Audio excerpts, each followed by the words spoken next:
마태복음 24장 45, 46절입니다. 먼저 충성되고 지혜로운 종의 경우입니다. 충성되다는 말은 믿을만하다는 뜻이죠. 신실해서 믿고 의지하여 일을 맡기고도 안심할 수 있는 성품의 사람입니다. 어떤 주인이든 자신의 재산이나 집안을 맡길 수 있으려면 그 종이 믿을 만한 성품의 사람이어야 함은 물론입니다. 그래서 예수님을 믿고 주님이 다시 오는 그 중간 기간을 사는 성도들은 우선적으로 믿을 만한 사람이 되어야 합니다. 예수 믿는 사람, 하나님을 믿는 사람은 믿을 만한 사람입니다. 하나님의 가장 분명한 성품은 그분이 신실하신 분이라는 사실이기 때문이죠. 하나님은 언약의 하나님이십니다. 약속한 것을 반드시 지키고 이루어내십니다. 그런 하나님을 믿는 성도가 그분처럼 신실한 사람이 되지 못한다는 것은 그가 믿음 생활을 하지 않고 있다는 말밖에 되지 않습니다. 오늘날 기독교인들이 정직하지 않다거나 믿을 수 없는 사람들이라는 평판을 듣는 것은 윤리적인 문제가 아니라 믿음의 본질에 관한 문제입니다. 또한 지혜롭다는 말은 그가 끝을 생각할 줄 아는 사람이라는 뜻입니다. 지혜란 지금 여기서 선택해야 하고 결정해야 하는 일들을 미래 관점에서 장차 이루어질 일, 그 일의 결국이라는 관점에서 바라보고 선택하는 능력을 가리키죠. 그래서 겨울이 올 것을 예비하여 열심히 먹을 것을 모으는 개미가 지혜롭고 그것을 모르고 한여름 즐기고 놀기만 하는 배짱이가 어리석다고 하는 것입니다. 성경에서 지혜는 본질상 하늘 관점과 영원 관점에서 오늘을 택하는 능력을 가리키죠. 이런 시각에서 보면 믿을만하고 지혜로운 이 종은 주인이 없는 동안 집안을 다스릴 준비가 잘 되어 있는 종입니다. 주인이 그에게 집안 사람들을 맡길 만한 성품의 사람이죠. 때를 따라 양식을 주었다는 것은 아마도 주인이 생각하기에 가장 중요한 일 중 하나였기 때문일 것입니다. 그는 주인이 없는 동안에 자기에게 맡겨진 사람들을 잘 먹였습니다. 47절입니다. 주인이 돌아왔습니다. 이제 주인은 그동안 믿을만하게 그리고 주인이 돌아올 때를 대비해서 집안 사람들을 때에 맞추어 잘 먹인 그 종을 어떻게 대할까요? 그 종은 자기에게 맡겨진 집안 사람들에 대한 자신의 책무를 성실하게 잘 감당했습니다. 주인은 그에게 다시 맡깁니다. 그리고 이번에는 모든 소유를 맡깁니다. 더 큰 신뢰를 보내는 것이죠. 결국 주인이 없는 동안 그 종이 집안을 돌보게 된 기간의 의미는 시험의 의미가 강한 것입니다. 작은 일에 충성된 것으로 인정된 자에게 하나님은 종말에 자신의 나라가 임할 때 더 큰 것으로 맡기십니다. 그러므로 지금 이 땅에서 우리에게 맡겨진 사역에는 성공과 실패 여부가 따로 없습니다. 중요한 것은 충성된 것이죠. 큰 교회를 맡겼든지 작은 교회를 맡겼든지 아무런 차이가 없습니다.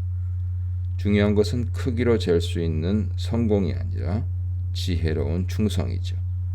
하나님은 우리를 충성으로 부르셨지 성공으로 부르신 것이 아닙니다. 48, 49절입니다. 이번에는 악한 종의 경우입니다. 이 종은 충성되지 못하고 어리석은 종이죠. 문맥상으로는 그렇게 대조됩니다. 하지만 예수님은 한마디로 악하다라고 표현하십니다.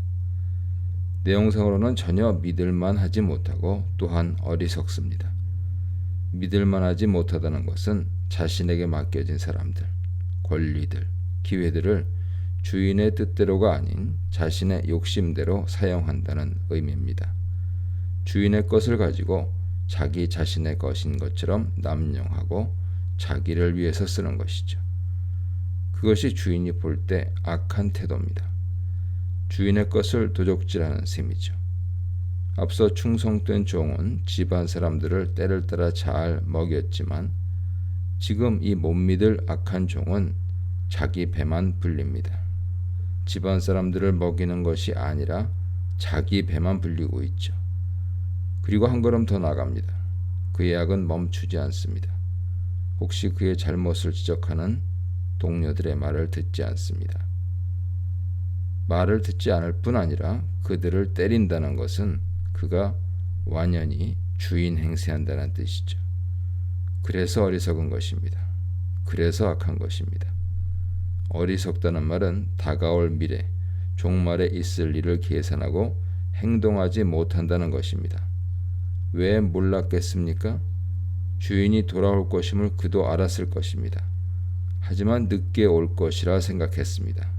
아니, 명확히 알았다고 하더라도 그는 자신의 신실하지 못하고 어리석은 행동들을 멈출 수 없었을 것입니다.